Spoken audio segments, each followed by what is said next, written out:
Hello everyone, I am Priya and welcome back to Management Plus. In this video lecture, we will learn about agreement and contract in detail, like what is agreement and what is contract and how agreement is different from contract.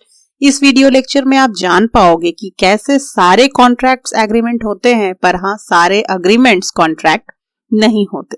अगर channel पे नए आए हो तो subscribe जरूर करना, ऐसे ही और भी बहुत सी वीडियोस को देखने के लिए, क्योंकि अभी हम पूरा का पूरा बिजनेस लॉ कंप्लीट करने वाले हैं अपने चैनल पे। चलो फिर शुरू करते हैं। देखो सबसे पहले देखो इंट्रोडक्शन। तो भाई जो हम एक्ट पढ़ने वाले हैं सबसे पहले वो है हमारा इंडियन कॉन्ट्रैक्ट एक्ट 1872। ये इफेक्टिव कब से हुआ था? ये 1 सितंबर 1872 से इफेक्टिव हुआ था। ये पूरे इंडिया में एप्लीकेबल होता है। अब मैं बात करूं कि इसमें कितने सेक्शंस होते हैं, तो देयर आर 266 सेक्शंस। अब ये जो पूरा कंप्लीट एक्ट है ना वो दो पार्ट्स में था। फर्स्ट पार्ट था हमारा जनरल प्रिंसिपल जो कि लॉ ऑफ कॉन्ट्रैक्ट के रिगार्डिंग होता है। दूसरा पार्ट जो था वो था हमारा स्पेशल काइंड ऑफ कॉन्ट्रैक्ट, कुछ स्पेशल कॉन्ट्रैक्ट्स थे। तो जो फर्स्ट पार्ट था जनरल प्रिंसिपल्स का वो सेक्शन 1 से 75 तक में खत्म हो जाता था। फिर कुछ स्पेशल कॉन्ट्रैक्ट्स थे जैसे सेल्स ऑफ गुड एक्ट था जो कि सेक्शन 76 से 123 तक जाता था। इंडेमिनिटी एंड गारंटी 124 से 147 सेक्शन तक था। बेलमेंट 148 से 181 सेक्शंस तक था। यानी कि सेल्स ऑफ गुड एक्ट से रिलेटेड जितने भी प्रोविजंस थे वो इन सेक्शन के बीच में आते थे। इंडेमिनिटी एंड गारंटी से रिलेटेड जितने भी प्रोविजंस थे वो सेक्शन 124 से 147 के बीच आते थे। ठीक उसी तरह बेलमेंट में भी था। चलो आगे देखो कि फिर एजेंसी 182 से 238 के बीच था। पार्टनरशिप एक्ट 239 से 266 के बीच था। लेकिन क्या हुआ ना कि सेल्स ऑफ गुड एक्ट और पार्टनरशिप एक्ट के जो प्रोविजंस थे वो करंट सिचुएशन को हैंडल नहीं कर पा रहे थे। यानी कि बिजनेस में कॉम्प्लेक्सिटीज बहुत सारी बढ़ने लगी तो वो करंट सिचुएशन को हैंडल नहीं कर पा रहे थे। इसलिए गवर्नमेंट ने क्या किया कि सेल्स ऑफ गुड एक्ट वाले प्रोविजंस और पार्टनरशिप एक्ट वाले प्रोविजंस को हटा दिया गया इंडियन कॉन्ट्रैक्ट एक्ट से और एक सेपरेट एक्ट बना दिया गया जिसको नाम दिया गया sales of good act 1930 and partnership act 1932। देखो आगे भाई, अब क्योंकि हम कॉन्ट्रैक्ट एक्ट पढ़ रहे हैं तो कॉन्ट्रैक्ट बनता किससे है? अग्रीमेंट से बनता है। तो सबसे पहले जानने की ये जरूरत है कि अग्रीमेंट क्या होता है। देखिए सेक्शन 2 सबसेक्शन ई इंडियन कॉन्ट्रैक्ट एक्ट 1872 में अग्रीमेंट को डिफाइन किया गया है। Every promise and every set of promises forming the consideration for each other is an agreement. अब भाई वो सारे प्रॉमिसेस जिसमें कहीं ना कहीं कोई कंसिडरेशन हो सारे पार्टीज के लिए। अब ये कंसिडरेशन क्या है? कंसिडरेशन का मतलब समथिंग इन रिटर्न, यानी कि जो भी लोग, जो भी पार्टी अग्रीमेंट में आ रहे हैं उनको कहीं ना कहीं कोई कंसिडरेशन होना चाहिए। अगर अग्रीमेंट में आ रहे हैं तो उसके रिटर्न में उनको कुछ मिलना चाहिए। ऐसे सेट ऑफ प्रॉमिस को हम बोलते हैं अग्रीमेंट, जहां पे पार्टीज इन्वॉल्व हो, उनके बीच प्रॉमिस हो, और प्रॉमिस क्यों हो? किसी कंसिडरेशन के बिहाफ में किया गया प्रॉमिस हो, इसको हम बोलते हैं अग्रीमेंट। अब इस अग्रीमेंट को फॉर्म करने के लिए कुछ इंग्रेडिएंट्स की रिक्वायरमेंट होती है। वो इंग्रेडिएंट्स क्या हैं? पहला है पार्टीज। कम से कम आपको 2 या 2 से अधिक लोग होने चाहिए एक अग्रीमेंट को फॉर्म करने के लिए, मींस 2 और मोर देन 2। ऐसा नहीं है कि एक बंदा उठा और एक एग्रीमेंट में आ गया। नेक्स्ट है आपका ऑफर प्रपोजल। ये आपका सेक्शन 2 सबसेक्शन ए में दिया गया इंडियन कॉन्ट्रैक्ट में। When a person signifies to another his willingness of doing or omitting to do something with a view to obtain others assent. अब देखो कोई पर्सन विलिंगली किसी को ऑफर दे रहा है किसी खास चीज के लिए, दूसरे से उसका एसेंट मांग रहा है कि भाई, मैं जैसे एग्जांपल दूं कि मैं कहती हूं कि मुझे अपना लैपटॉप 10,000 में बेचना है ना, तो मैंने किसी को ऑफर दिया कि क्या तुम मेरा लैपटॉप 10,000 में खरीदोगे। मैंने किसी को क्या दिया? विलफुली एक ऑफर दिया कि क्या तुम मेरा लैपटॉप खरीदोगे। अब उस पर्सन ने क्या किया? कहा कि हाँ भाई, मैं तुम्हारे लैपटॉप में इंटरेस्टेड हूं, मैं तुम्हारे लैपटॉप को खरीद लेता हूं। That is the acceptance. उसने हाँ कह दिया मेरे प्रपोजल को, है ना। उसका जो एसेंट था वो हाँ हो गया, उसने हाँ बोला सेम सेंस में। सेम सेंस का क्या मतलब कि उसने विलफुली हाँ बोला, मैंने विलफुली उससे पूछा और उसने विलफुली हाँ बोला, तो सेम सेंस था, सेम चीज के लिए हाँ बोला, है ना, यानी उसने मेरे प्रपोजल को मान लिया। अब जैसे ही उसने मेरे दिए गए ऑफर को एक्सेप्ट कर लिया, हमारे बीच क्या हो गया, एक प्रॉमिस हो गया। जैसे ही हमारा प्रपोजल एक्सेप्ट हो गया, हमारे बीच एक प्रॉमिस हो गया। अब ये प्रॉमिस किस बिहाफ में होगा, किसी कंसिडरेशन के बिहाफ में होगा। कंसिडरेशन का क्या मतलब, the return one gets for his act. क्या उस काम को करने के बाद उस पर्सन को रिटर्न मिलेगा, उसको बोलते हैं consideration. That is something in return, है ना। तो अब भाई मैंने कहा कि मैं लैपटॉप 10,000 में बेच रही हूं, क्या तुम लोगे? तो मैंने सामने वाले को ऑफर दिया, उसने मेरे ऑफर को कर लिया एक्सेप्ट। अब हमारे बीच प्रॉमिस हो गया। तो अब कंसिडरेशन क्या है इस एग्रीमेंट में? देखिए, मैं अगर लैपटॉप बेच रही हूं तो मुझे 10,000 रुपीज उसके रिटर्न में मिल जाएगा, तो मेरा कंसिडरेशन है 10,000 रुपीज। सामने वाले का क्या कंसिडरेशन है, भाई वो 10,000 देगा और उसके बदले उसको लैपटॉप मिल जाएगा। तो दोनों का कंसिडरेशन है, यानी जो भी पार्टीज एग्रीमेंट में इन्वॉल्व हैं उनका कहीं ना कहीं कोई कंसिडरेशन होना चाहिए। तो यहाँ दो पार्टीज इन्वॉल्व हैं, दोनों का कुछ ना कुछ कंसिडरेशन इन्वॉल्व है। क्लियर है? अब आगे देखिए, an agreement is therefore a promise or set of promise forming consideration for all the parties, that is in section 2 subsection E. यानी सारे वो प्रोमिसेस या सेट ऑफ प्रोमिसेस जो कहीं ना कहीं कोई कंसिडरेशन फॉर्म करते हो सारे इन्वॉल्व पार्टी के लिए, उसको हम बोलते हैं अग्रीमेंट। तो अगर मैथमेटिकल इक्वेशन के तौर पे बोला जाए तो क्या है agreement, offer plus acceptance. Offer था, ऑफर को एक्सेप्ट कर लिया गया, किस चीज पे, कोई ना कोई कंसिडरेशन था सारे पार्टीज का इसमें, दैट मीन्स कि offer plus acceptance plus consideration, that is agreement. अब एक एग्जांपल देख लेते हैं। एक 7 साल का बच्चा जाता है आइसक्रीम खरीदने के लिए आइसक्रीम वेंडर के पास, उसको बोलता है कि भाई 10 रुपए में मुझे आइसक्रीम दे दो। ठीक है, तो भाई सामने वाला जो लड़का है वो ऑफर देता है आइसक्रीम वेंडर को कि क्या तुम मुझे 10 रुपए की आइसक्रीम दोगे? तो ये क्या हो गया भाई, प्रपोजल, ऑफर। आइसक्रीम वेंडर बोलता है हाँ भाई मैं तुम्हें 10 रुपए का आइसक्रीम दूंगा, उसने उस ऑफर को एक्सेप्ट कर लिया। ये दोनों किस में आ गए, प्रॉमिस में आ गए। अभी दोनों का कंसिडरेशन है ना, बच्चे 10 रुपए देकर के उसको क्या मिलेगा, आइसक्रीम मिलेगा, वेंडर को आइसक्रीम देकर के क्या मिलेगा, 10 रुपया मिलेगा। तो दोनों का कंसिडरेशन है। तो अब ये दोनों कहां आ गए, अग्रीमेंट में आ गए। क्यों आ गए, क्योंकि लड़के ने आइसक्रीम को खरीदा वेंडर से 10 रुपए देकर के, तो लड़के के पास आइसक्रीम आ गई और वेंडर के पास उसका पैसा आ गया, तो दोनों का कंसिडरेशन हो गया। यानी आइसक्रीम और मनी दोनों ये क्या हो गया, कंसिडरेशन हो गया। आई होप आप समझ पा रहे होगे कि अग्रीमेंट होता बेसिकली क्या है ना। अब देखिए, कुछ ऐसे अग्रीमेंट्स हैं जिनको कि Indian contract act 1872 null and void मानता है। ऐसे एग्रीमेंट कभी भी एनफोर्सिएबल नहीं हो सकते लॉ के नजरों में। ठीक है, तो वो एग्रीमेंट कौन कौन से हैं, इतना याद रख लीजिएगा कि इन सारे तरीकों के जो एग्रीमेंट होते हैं वो कभी भी किसी भी सूरत में एनफोर्सिएबल बाय लॉ नहीं हो सकता। ये बिल्कुल ही नल एंड वॉइड है कॉन्ट्रैक्ट एक्ट के नजर में।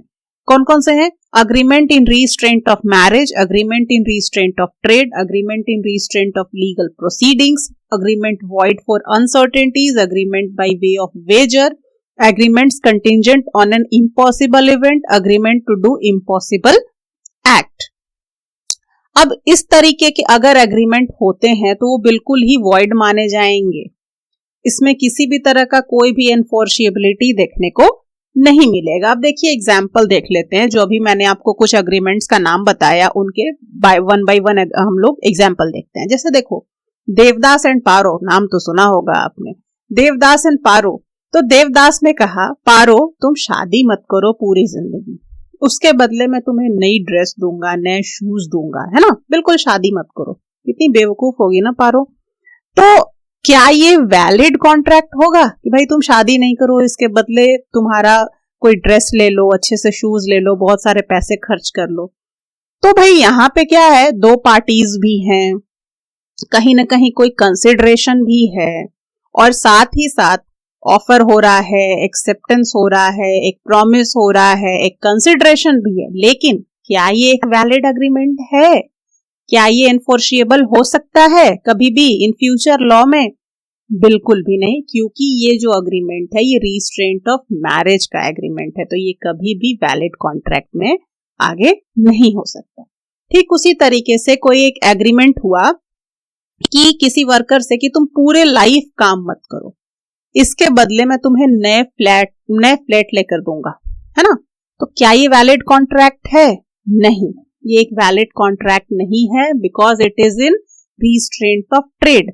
लेकिन यहाँ पे एक एक्सेप्शन है, रिस्ट्रेंट ऑफ ट्रेड में एक एक्सेप्शन होता है। यहाँ पे दिया गया कि पूरी जिंदगी काम मत करो, इसके बदले मैं तुमको एक नया फ्लैट लेके दूंगा। लेकिन अगर ये कहता ना कि हाँ भाई तुम 15 साल तक काम नहीं करो, इसके बदले मैं तुम्हें नया फ्लैट लेके दूंगा, या फिर कोई जैसे मैकडी का ओनर है, मैकडी अगर कोई फ्रेंचाइजी किसी पर्सन को देती है तो वो कहती है कि भाई तुम 15 साल तक अपना कोई दूसरा बिजनेस मैकडी की तरह नहीं चला सकते क्योंकि तुम मेरे फ्रेंचाइजी को ले रहे हो, है ना? तो ये वैलिड कॉन्ट्रैक्ट होगा क्योंकि उसने एक सर्टेन टाइम पीरियड के लिए सर्टेन कंसिडरेशन रख के, शर्त रख के उसको रिस्ट्रेंट ऑफ ट्रेड किया है।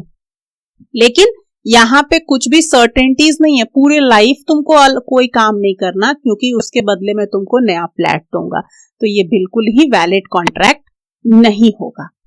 अब देखिए, एक फादर और एक सन के बीच में एग्रीमेंट होता है कि भाई सन अगर 105% अपने बोर्ड एग्जाम में लाता है तो फादर उसके बिहाफ में उसको बाइसिकल खरीद करके देंगे। तो क्या ये एक वैलिड कॉन्ट्रैक्ट है?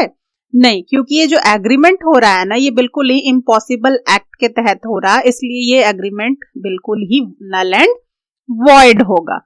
क्लियर है? तो पिछले स्लाइड में जो भी आपको कंडीशंस दिए गए थे, जैसे restraint of trade, restraint of marriage, impossible act, तो जितने भी कंडीशंस बताए गए हैं वो सारे ही कंडीशंस में जो अग्रीमेंट होगा वो नल एंड वॉइड होगा, बिल्कुल ही लीगली एनफोर्सेबल नहीं होगा। तो अभी आपने क्या देखा कि भाई सारे के सारे जो अग्रीमेंट होते हैं वो कॉन्ट्रैक्ट नहीं होते। जैसे ये भी एक अग्रीमेंट है फादर एंड सन के बीच में भी। फादर ने ऑफर दिया कि भाई अगर तुम 105% लाते हो तो मैं तुम्हें बाइसिकल दूंगा, है ना? बेटे ने एक्सेप्ट भी कर लिया, तो यहाँ पे ऑफर भी है, एक्सेप्टेंस भी है, प्रॉमिस भी हो रहा है, कुछ कंसिडरेशन भी है, तो ये अग्रीमेंट है। लेकिन क्या ये कॉन्ट्रैक्ट बन सकता है? नहीं बन सकता, क्योंकि ये लीगली एनफोर्सिएबल नहीं हो सकता, क्योंकि ये एक इम्पॉसिबल एक्ट है जो कि इंडियन कॉन्ट्रैक्ट एक्ट 1872 के अंदर नल एंड वॉइड माना जाता है।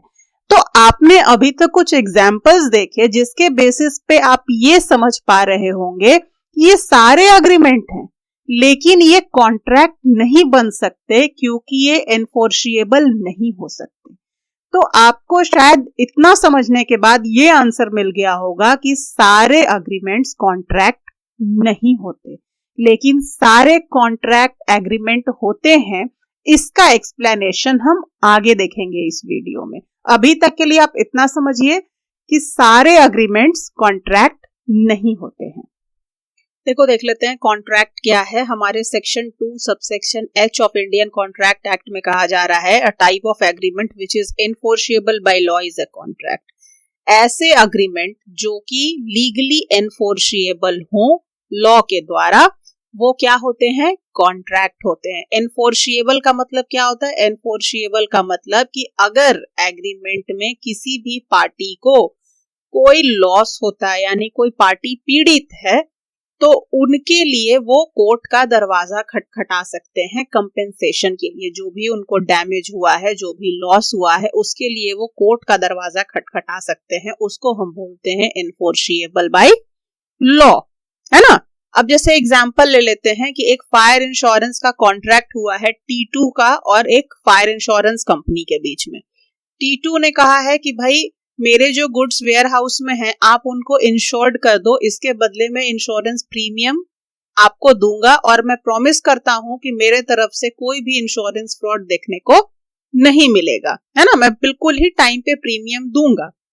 और इंश्योरेंस कंपनी ने क्या एग्री किया है कि भाई अगर आपके गुड्स में किसी तरीके का आग लगने या ऐसा कोई समस्या होता है जिस वजह से आपको कोई लॉस होता है तो हम आपको कंपेंसेशन प्रोवाइड करेंगे। तो ये दोनों के बीच में एक एग्रीमेंट हो गया है और ये कहीं ना कहीं एनफोर्सिएबल बाय लॉ भी है, भाई लीगल इंटेंशन से किया गया कॉन्ट्रैक्ट है।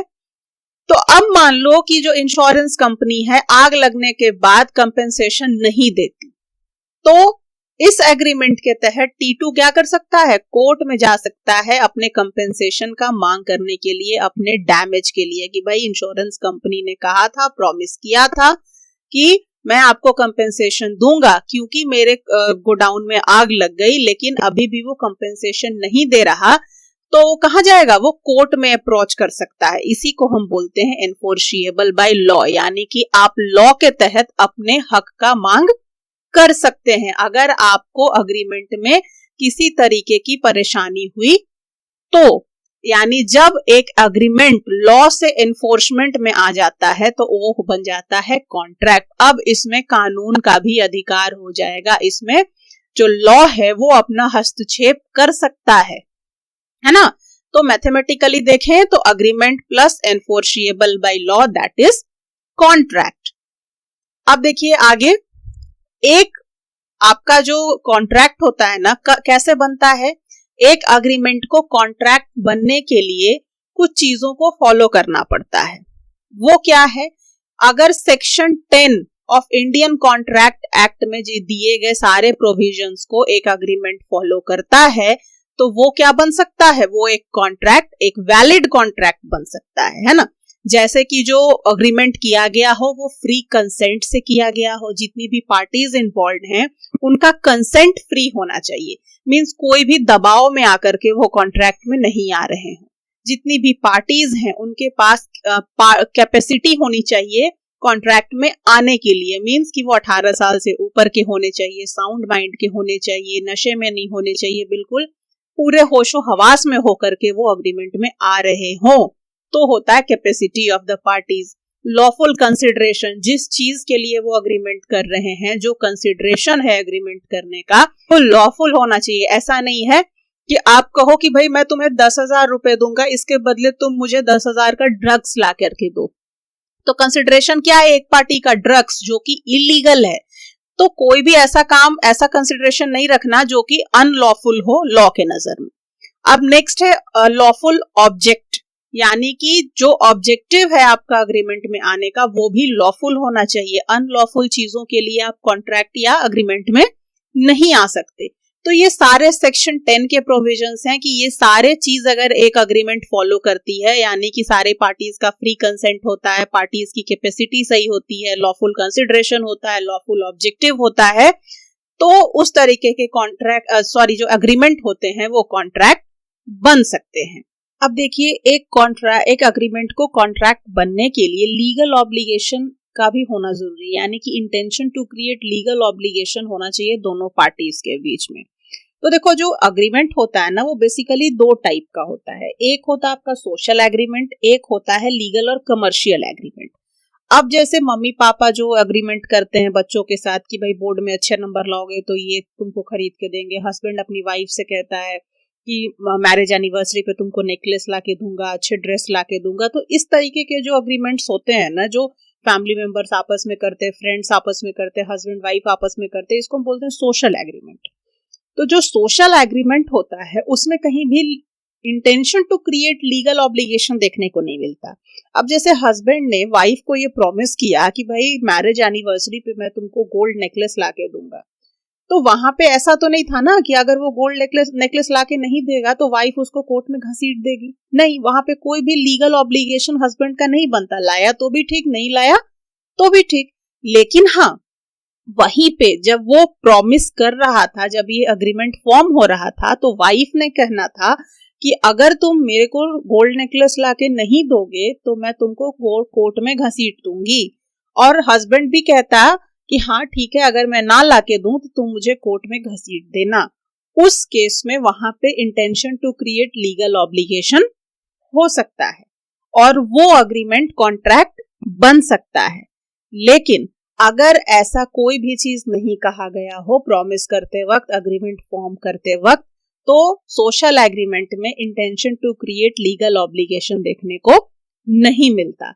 लेकिन वहीं पे जो अग्रीमेंट कमर्शियल नेचर के होते हैं उनमें ये प्रिज्यूम किया जाता है कॉन्ट्रैक्ट एक्ट के तहत कि जो कमर्शियल नेचर के अग्रीमेंट्स हैं उनमें कहा जाए या ना जाए अग्रीमेंट के टाइम में, लेकिन ये प्रिज्यूम कर लिया जाता है कि हाँ यहाँ पे intention to create legal obligation होगा। जैसे सपोज कीजिए कि मिस्टर ए और मिस्टर बी है। मिस्टर ए ने कहा कि मैं अपने कार को 50,000 में बेचना चाहता हूं, तो बी ने कहा कि ठीक है मैं तुम्हारे कार को खरीद लूंगा।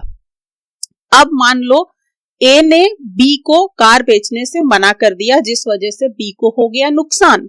तो वहां पे तो अग्रीमेंट में ये नहीं कहा गया था कि भाई अगर तुम कार नहीं बेचोगे तो मैं इसके लिए तुम्हारे खिलाफ लीगल एक्शन लूंगा, ऐसा कुछ भी नहीं था। लेकिन क्योंकि ये जो अग्रीमेंट था ये कमर्शियल नेचर का था, तो ये प्रिज्यूम कर लिया जाएगा कि यहाँ पे इंटेंशन था लीगल ऑब्लिगेशन को क्रिएट करने का।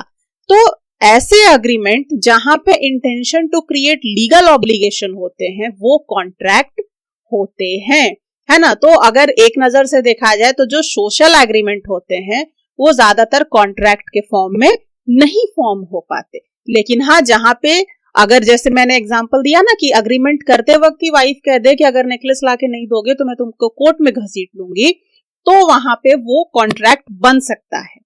लेकिन ज्यादातर सोशल एग्रीमेंट्स जो होते हैं वो कॉन्ट्रैक्ट में फॉर्म नहीं होते। बेसिकली जो कमर्शियल नेचर के कॉन्ट्रैक्ट अग्रीमेंट होते हैं वही कॉन्ट्रैक्ट में फॉर्म हो जाते हैं, है ना। एक केस था बैलोफर वर्सेस बैलोफर का 1990 में।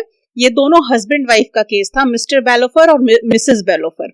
मिस्टर बैलोफर जो है वो अपनी वाइफ को प्रॉमिस करते हैं, उनका ट्रांसफर हो जाता है किसी कारण से और उनकी वाइफ जो है वहीं इंग्लैंड में रह जाती है तो किसी मेडिकल रीजन से। तो वो प्रॉमिस करते हैं कि भाई वहां जाकर के भी मैं तुमको 30 पाउंड हर महीने भेजता रहूंगा। मिस्टर बेलोफर फेल हो जाते हैं इस पेमेंट को भेजने में। मिसेस बेलोफर उनको स्यू करती हैं कि भाई आपने मुझे पैसे क्यों नहीं भेजे बोल करके। देन देखिए, हर action failed because there was no intention to create legal binding agreement between Mr. and Mrs. Ballofer. A contract cannot be made without proper indication about the legal rights and obligations of the parties of the contract. तो भाई जब Mrs बैलोफर ने case किया mister बैलोफर पे, तो court ने क्या कहा कि क्योंकि आपका एक डोमेस्टिक एग्रीमेंट था, एक सोशल एग्रीमेंट था, तो यहाँ पे किसी भी तरह का intention to create legal obligation देखने को नहीं मिलता। ऐसा तो नहीं था कि जब मिस्टर बैलोफर ने आपसे कहा कि आपको वो 30 पाउंड पर मंथ भेजेंगे और अगर नहीं भेजते तो आप उन पे केस कर सकती हैं, उन्होंने ऐसा कहा, या फिर आपने ऐसा कहा कि हाँ आप नहीं भेजोगे तो मैं आप पे केस कर दूंगी। ऐसा तो कोई इंटेंशन नहीं था, क्योंकि ये सोशल एग्रीमेंट है और अग्रीमेंट करते वक्त कोई भी intention to create legal obligation देखने को नहीं मिला। इस केस में उनका कोई लीगल राइट या ऑब्लिगेशन नहीं बनता कि वो अपने वाइफ को पेमेंट करें, है ना। So if there were to be a contract, then the wife would have a right to receive payment and the husband would have right the obligation to pay his wife.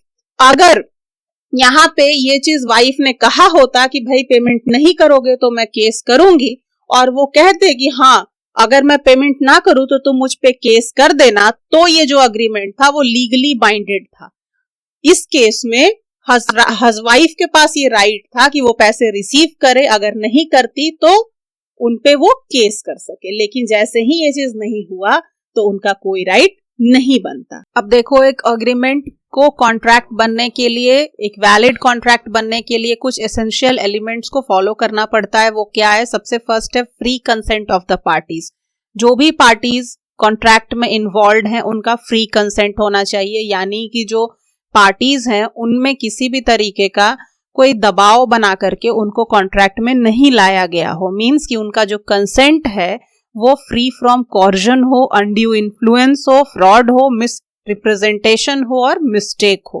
कॉर्जन का मतलब क्या? जैसे कि suppose कीजिए कि mister ए हैं, उनको कोई प्रॉपर्टी बेचनी है, प्रॉपर्टी सेल का अग्रीमेंट कर लेता है उनके साथ मिस्टर बी, क्या कह करके कि भाई अगर तुम अग्रीमेंट में नहीं आओगे तो मैं तुम्हारी माँ को जान से मार दूंगा।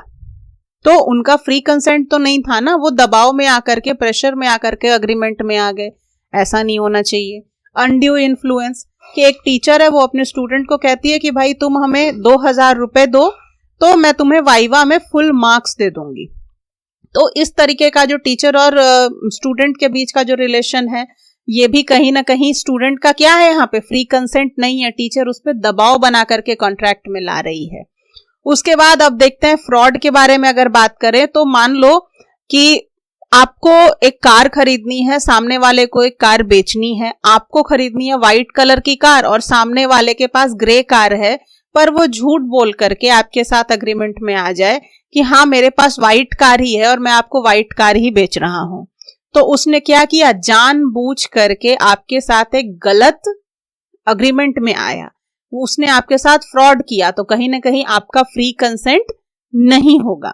मिसरिप्रेजेंटेशन का मतलब होता है कि गलती से, विलिंगली उसने कोई गलत काम नहीं किया, लेकिन न जानते हुए उसने आपके साथ कोई गलत काम कर दिया। अब जैसे आपने कहा कि व्हाइट कार और आपको चाहिए थी व्हाइट कार, उसके पास है ग्रे कार, उसने जानबूझ करके झूठ बोल करके आपको कह दिया कि हाँ मेरे पास व्हाइट कार ही है, कोई बात नहीं है, मैं आपको व्हाइट कार ही बेचूंगा। उसने तो फ्रॉड किया उस केस में, क्योंकि वो जानता था कि मेरे पास ग्रे कार है, आप व्हाइट चाहते हो, उसने फ्रॉड किया। लेकिन अगर वो एक इलिटरेट पर्सन हो, उसको कलर का अंतर नहीं पता हो, उसको नहीं पता कि व्हाइट कैसा दिखता है, ग्रे कैसा दिखता है, सपोज एक बच्चा ही है ना, तो इलिटरेट पर्सन है, कलर का भेद उसको नहीं पता, और वो ऐसा काम कर दे कि हाँ मैं, उसको बस गाड़ी से मतलब है, व्हाइट हो या ग्रे हो कोई भी हो, वो समझ रहा है आपको फलाने गाड़ी की जरूरत है तो चलो ठीक है, गाड़ी तो है ना, व्हाइट रहे ग्रे रहे। तो उस केस में क्या हो गया, मिसरिप्रेजेंटेशन हो गया। उसने विलिंगली कोई काम नहीं किया, मतलब इलिटरेसी की वजह से उससे ये काम हो गया। लेकिन आपको तो व्हाइट कार चाहिए थी, आपका तो फ्री कंसेंट अब रहा नहीं, आपको तो ग्रे कलर की कार मिल रही है जबकि चाहिए थी white car, that is misrepresentation. फिर अगर हम बात करें मिस्टेक की, है ना, तो अगर कोई भी चीज, जैसे कि ए और बी है, एक अग्रीमेंट में आ गया, सेल अग्रीमेंट में, है ना, ड्रग्स का, कि कोई दवा है जो ए बी को बेचेगी, लेकिन लोगों को नहीं पता था कि ये जो ड्रग्स है वो इंडिया में इलीगल है। तो इस तरीके के, जैसे दोनों ने एग्रीमेंट किया लेकिन बाय मिस्टेक गलती हो गई, उनको ये नहीं पता था कि ये जो ड्रग्स है वो इंडिया में इलीगल है, तो ये भी फ्री कंसेंट में नहीं आता, क्योंकि आपने मिस्टेक से अग्रीमेंट किया है, तो वो वॉइड हो जाएगा। अब नेक्स्ट है कैपेसिटी ऑफ द पार्टीज, जो कि क्या कहता है कि जो भी लोग अग्रीमेंट में आते हैं उनको, वो कॉम्पिटेंट पार्टीज होनी चाहिए, यानी कि वो मेजॉरिटी अटेन किए हुए होने चाहिए, 18 साल से ऊपर के होने चाहिए, है ना, साउंड माइंडेड पर्सन होने चाहिए, किसी भी तरीके से किसी भी लॉ से डिस्क्वालिफाइड नहीं होने चाहिए। इनको हम कैपेसिटी बोलते हैं, जो कॉन्ट्रैक्ट कर रहे हैं उन पार्टीज की। लॉफुल कंसिडरेशन का मतलब सेक्शन 23 कहता है कि लॉफुल कंसिडरेशन होना चाहिए, लॉफुल ऑब्जेक्ट होना चाहिए, ऐसा ऑब्जेक्टिव होना चाहिए कॉन्ट्रैक्ट में आने का जो कि लॉ के खिलाफ, जो लॉ के खिलाफ ना हो, है ना, जो लॉ के प्रोविजंस में किसी भी तरीके का इलीगलनेस नहीं हो। ऐसा नहीं हो कि वो किसी को इंजुरी प्रोवाइड करे, किसी के पब्लिक हेल्थ के खिलाफ हो, मोरालिटी के खिलाफ हो, देश के पीस के खिलाफ हो, लॉ एंड ऑर्डर के खिलाफ हो, है ना। जो कंसिडरेशन है वो भी लॉफुल होना चाहिए, और जो ऑब्जेक्टिव है कॉन्ट्रैक्ट में आने का वो भी लॉफुल होना चाहिए। नेक्स्ट देखिए, कुछ एग्जाम्पल देख लेते हैं इसका।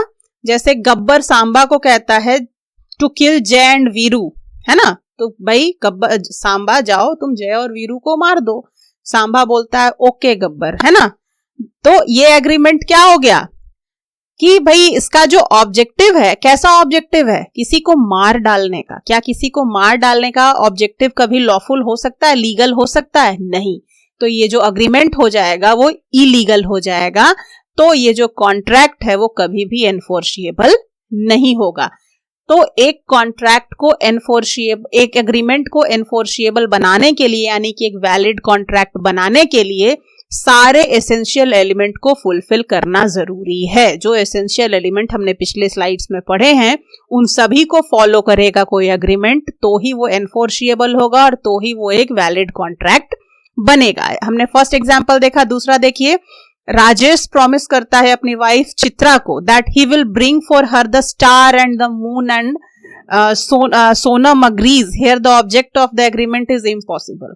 अब हस्बैंड अपने वाइफ को कहता है मैं तुम्हारे लिए चांद तारे तोड़ के लाऊंगा, है ना, मैं तुम्हारे हाथ में सजाऊंगा, ऐसा वाला। तो ये जो एग्रीमेंट है ये क्या है, बिल्कुल ही इम्पॉसिबल है। कोई चांद तारा तोड़ के ला सकता है क्या? तो जैसे ही ये इम्पॉसिबल है तो ये एनफोर्सिएबल नहीं होगा और ये कॉन्ट्रैक्ट कभी नहीं बन सकता। एक मदर प्रॉमिस करती है अपने रोते हुए बच्चे को कि भाई मैं तुम्हें बारबी डॉल लाके दूंगा, है ना, सॉरी लाके दूंगी, लेकिन वो लाके नहीं देती। तो यहाँ पे क्या हो गया, the promise was not made with the intention to fulfil it and so it is not enforceable and can not be termed as a contract. तो यहाँ पे जो प्रॉमिस किया गया इसका इंटेंशन था ही नहीं कि वो कभी फुलफिल हो, उसने बस उस रोते हुए बच्चे को चुप कराने के लिए बोल दिया। ऐसा कोई इंटेंशन नहीं था कि इसको हम फुलफिल करेंगे ही करेंगे। तो ये एनफोर्सिएबल भी नहीं होगा और ये एक वैलिड कॉन्ट्रैक्ट भी कभी नहीं बन सकता। I offer my pen to Neelam and she accepts it. Here an agreement is made, but such agreement is made out of friendship and no consideration. अब देखिए, मैंने अपने पेन को नीलम को ऑफर किया और उसने एक्सेप्ट भी कर लिया, तो ये क्या बन गया, एक अग्रीमेंट बन गया ना। लेकिन कंसिडरेशन में क्या मिल रहा है, मैंने अपना पेन नीलम को तो दे दिया, तो नीलम को तो पेन मिला, इसके बदले मुझे क्या मिला, कुछ भी नहीं। तो कंसिडरेशन नहीं है, दैट मीन्स कि अग्रीमेंट विदाउट कंसिडरेशन कभी भी कॉन्ट्रैक्ट नहीं हो सकता। लेकिन एक एक्सेप्शन है, that is in section 25 of Indian contract act, means की जो नियर रिलेशन होता है उनके बीच भी एक कंसिडरेशन होता है नेचुरल लव अफेक्शन का। यानी कि एक कंसिडरेशन आप कह सकते हो कि एक मोह माया है, एक अफेक्शन है, तो उसको भी आप कंसिडरेशन का नाम दे सकते हो। एक्सेप्शन दिया गया है सेक्शन 25 में, लेकिन बेसिकली कोई मॉनेटरी या फिर कोई फिजिकल आपका जो कंसिडरेशन है वो यहाँ पे देखने को नहीं मिल रहा, तो आप इसको कॉन्ट्रैक्ट नहीं कह सकते। तो अभी तक आपने इतना तो समझा होगा कि सारे के सारे अग्रीमेंट कॉन्ट्रैक्ट नहीं होते। रिस्ट्रेंट ऑफ मैरिज वाले नहीं होते, रिस्ट्रेंट ऑफ ट्रेड वाले नहीं होते, इम्पॉसिबल एक्ट वाले नहीं होते, वो भी एग्रीमेंट थे। लेकिन सारे एग्रीमेंट क्या हुए, कॉन्ट्रैक्ट नहीं हुए। लेकिन किसी भी कॉन्ट्रैक्ट को किसी भी कॉन्ट्रैक्ट को बनने के लिए अग्रीमेंट का होना बहुत जरूरी है। अग्रीमेंट होगा, उसमें एनफोर्सिएबिलिटी बाय लॉ होगी, तो ही वो कॉन्ट्रैक्ट बनेगा, अदरवाइज नहीं बनेगा। यानी कि सारे के सारे कॉन्ट्रैक्ट कैसे बनते हैं, अग्रीमेंट से ही बनते हैं। अग्रीमेंट नहीं होगा तो फिर कॉन्ट्रैक्ट कैसे बनेगा, बस अग्रीमेंट में एनफोर्सिएबिलिटी ऐड हो जाती है और वो कॉन्ट्रैक्ट बन जाता है। So therefore we can conclude that all agreements are not contract but all contracts are agreement। अब देखिए यहां पे हम डिफरेंस देखते हैं अग्रीमेंट और कॉन्ट्रैक्ट के बीच का। तो दोनों का मीनिंग का फर्स्ट बेसिस है। फर्स्ट क्या है, an agreement is made when a proposal by one party is accepted by another lawful consideration. Agreement कब बनता है, जब एक प्रपोजल एक्सेप्ट कर लिया जाता है किसी लॉफुल कंसिडरेशन के बिहाफ में। कॉन्ट्रैक्ट क्या होता है, contract is made when an agreement become enforceable by law. जब एक अग्रीमेंट एनफोर्सिएबिलिटी को अटेन कर ले तो वो क्या बन जाता है, कॉन्ट्रैक्ट बन जाता है। इसके एलिमेंट्स क्या होते हैं, अग्रीमेंट कैसे बनता है, ऑफर और एक्सेप्टेंस से बनता है। कॉन्ट्रैक्ट कैसे बनता है, अग्रीमेंट और एनफोर्सिएबिलिटी अंडर लॉ से बनता है। अग्रीमेंट आपका section 2 subsection E of Indian contract act में डिफाइंड है। कॉन्ट्रैक्ट आपका section 2 subsection H of Indian contract act में डिफाइंड है।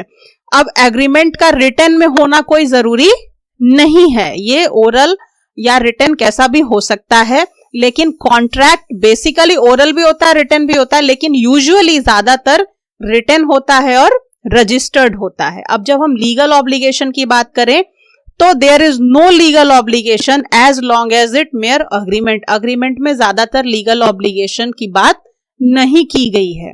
Once the agreement become a contract there is legal obligation by parties involve. जैसे ही agreement contract बन जाता है तो यहाँ पे लीगल ऑब्लिगेशन की बात हो जाती है। अगर कोई दोनों पार्टीज जो इन्वॉल्व हैं कॉन्ट्रैक्ट में, दोनों का एक दूसरे के लिए लीगल ऑब्लिगेशन बनता है। अगर एक पार्टी अपने काम को नहीं कर, ये एक पार्टी का फर्ज है कि वो बोले गए काम को करे, दूसरे पार्टी का फर्ज है कि वो अपने बोले गए काम को करे। अगर नहीं करता तो एनफोर्सिएबल बाय लॉ होता है, वो कोर्ट में अप्रोच कर सकता है। अब एग्रीमेंट का जो स्कोप होता है वो काफी वाइड होता है ना। वो कॉन्ट्रैक्ट भी बन सकता है, कॉन्ट्रैक्ट नहीं भी बन सकता, काफी वाइड होता है।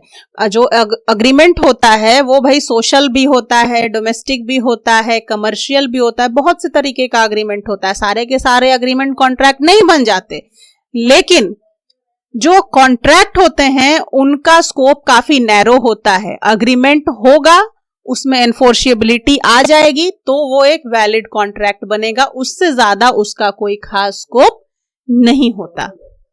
So that's all about today's video. अगर वीडियो पसंद आया हो तो लाइक और शेयर जरूर कीजिएगा, और ये हमारी सीरीज आपको कैसी लगी इसको आप अपने फीडबैक में जरूर बताइएगा। मैं कमेंट सेक्शन जरूर से चेक करूंगी। मिलते हैं नेक्स्ट वीडियो में, तब तक के लिए स्टे ट्यून्ड, बाय बाय।